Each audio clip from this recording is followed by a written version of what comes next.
पहली बार IPL champion बनने वाली रॉयल चैलेंजर्स बेंगलुरु का जश्न बुधवार यानी बीते कल बड़े हादसे में तब्दील हो गया। विजेता खिलाड़ियों के स्वागत में यहां चिन्नस्वामी स्टेडियम के बाहर भीड़ जुट गई थी लाखों की संख्या में, और अचानक से भगदड़ मची। इसी भीड़ में 11 लोगों की मौत हो गई, 47 घायल बताए जा रहे हैं। लेकिन अब जैसे जैसे जानकारी सामने आ रही है, पता चल रहा है कि बिना किसी तैयारी के ही विक्ट्री परेड निकालने का पूरा इंतजाम कर लिया गया था। इसीलिए एबीपी न्यूज सवाल पूछ रहा है कि आखिरकार यह हादसा था या फिर इसे हत्या क्यों ना कहा जाए। ये सवाल इसलिए भी क्योंकि कर्नाटक सरकार इस वक्त टोपी ट्रांसफर के खेल में जुटी है। माफ कीजिएगा, मैं ये शब्द इस्तेमाल कर रही हूं, शायद कुछ लोगों को ये शब्द चुभ जाए, टोपी ट्रांसफर वाला।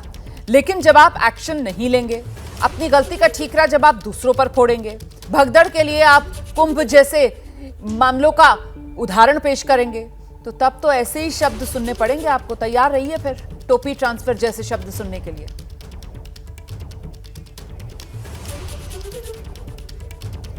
अफसोस इस बात का है कि कर्नाटक सरकार पल्ला झाड़ रही है, लेकिन कोर्ट को अब सामने आना पड़ा है। और इस वक्त बड़ी खबर मैं आपको बता दूं, बेंगलुरु भगदड़ पर कर्नाटक हाईकोर्ट ने संज्ञान ले लिया है।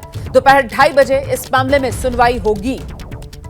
तो बेंगलुरु हाईकोर्ट जिसने इस पूरे मामले पर संज्ञान लिया है, बेंगलुरु में जो भगदड़ मची है उसी को लेकर कर्नाटक हाईकोर्ट ने संज्ञान लिया है। इस मामले में दोपहर 2:30 बजे का समय तय किया गया है। दोपहर 2:30 बजे बेंगलुरु भगदड़ को लेकर कर्नाटक हाईकोर्ट में सुनवाई।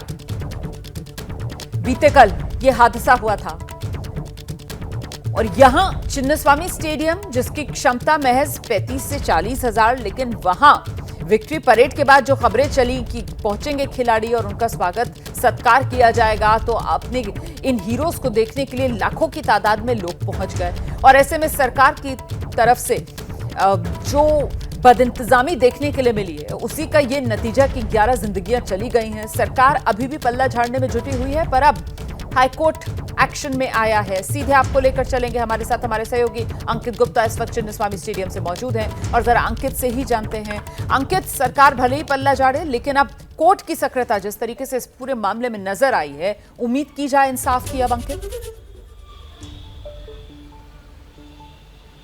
बिल्कुल रोमाना, दोपहर 2:30 बजे सुनवाई होगी। हालांकि सुबह भी जो सुनवाई हुई है उस दौरान जो राज्य के महाधिवक्ता हैं उन्होंने कोर्ट को भरोसा दिलाया कि इस मामले में जो भी तथ्य हैं वो कोर्ट के सामने रखेंगे, और राज्य सरकार खुद चाहती है कि इस मामले में जो चूक हुई है उसका पता लगाया जाए, जिससे कि भविष्य में इस तरीके की घटना ना हो, और जो भी तथ्य हैं वो कोर्ट के सामने एज इट इज रखने को तैयार है। ये बात कही है राज्य के जो महाधिवक्ता हैं उन्होंने। लेकिन रोमाना, मैं इस वक्त कहाँ मौजूद हूँ? मैं मौजूद हूँ उसी चिन्नस्वामी स्टेडियम के मेन परिसर में। ये वो परिसर है जिसके अंदर जो है कल शाम को 5 बजे जो आरसीबी के जो खिलाड़ी थे, रॉयल चैलेंजर्स बेंगलोर के जो खिलाड़ी थे, वो यहां पर पहुंचे थे। और इसके बाहर यहां अंदर तो 35,000 लोगों को आने की अनुमति दी गई थी, जिनको फ्री पास दिए गए थे, लेकिन बाहर लाखों की संख्या में लोग मौजूद थे। और इस वक्त के लिए एक बड़ा अपडेट और दे देता हूं, वो ये है कि राज्य के जो गृह मंत्री हैं जी परमेश्वर, वो इस वक्त यहां पर पहुंचे हुए हैं चिन्नस्वामी स्टेडियम में, क्योंकि हाईकोर्ट में भी रिपोर्ट देनी है। लिहाजा सरकार का क्या रुख रहेगा,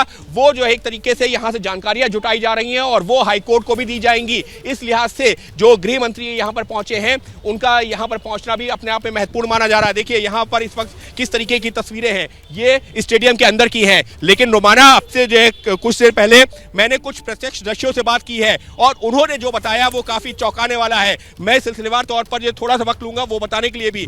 देखिए, सुबह 10 बजे यहां पर स्थानीय लोगों का कहना है, उनको जानकारी दी गई कि सुबह 10 बजे एयरपोर्ट पर जब खिलाड़ी उतरेंगे उसके बाद वो जाएंगे विधानसौधा, और वो भी एक तरीके से विक्ट्री परेड निकालते हुए विधानसौधा आएंगे। वहां पर कार्यक्रम होगा, उसके बाद फिर विक्ट्री परेड जारी रहेगी, स्टेडियम तक आएंगे और यहां पर फिर अगला कार्यक्रम होगा। इसी वजह से लोग सुबह 10 बजे से जुटना शुरू हो गए थे, और दोपहर 2-3 बजते तो विधानसौधा हो या स्टेडियम हो, यहां पर तिल रखने की जगह नहीं थी। लेकिन पुलिस और प्रशासन के इंतजाम उतने ज्यादा नहीं थे। यहां तक कि जो विधानसौधा है, वहां के जो बाउंड्री होती है, खुद आप सोचिए, विधानसभा के अंदर के जो विधानसभा का जो परिसर है उसके अंदर लोग क्रॉस कर रहे थे, जंप कर रहे थे, यानी कि कूद के फांद के अंदर जा रहे थे। वहां के जो सुरक्षाकर्मी थे, जब उन्होंने उनको रोका तो भगदड़ की स्थिति बनी। और दूसरी महत्वपूर्ण चीज, जो स्थानीय लोग, जो प्रत्यक्षदर्शी लोग हैं, वो ये बता रहे हैं कि लोगों को जानकारी नहीं मिल रही थी कि कहां जाएं, कहां खिलाड़ियों को देख सकते हैं। यहां तक कि जो प्रत्यक्षदर्शी हैं वो सीधे तौर पर सरकार को कटघरे में खड़ा कर रहे हैं। क्यों? क्योंकि मैंने ये सवाल पूछा कि आखिर क्यों, तो उनका कहना था कि आखिर इतनी जल्दबाजी में ये इंतजाम क्यों किया गया। बिल्कुल, देखिए सवाल बहुत है अंकित, मैं लौटूंगी आपके पास, रहिए हमारे साथ। एबीपी गंगा, खबर आपकी, जुबान आपकी।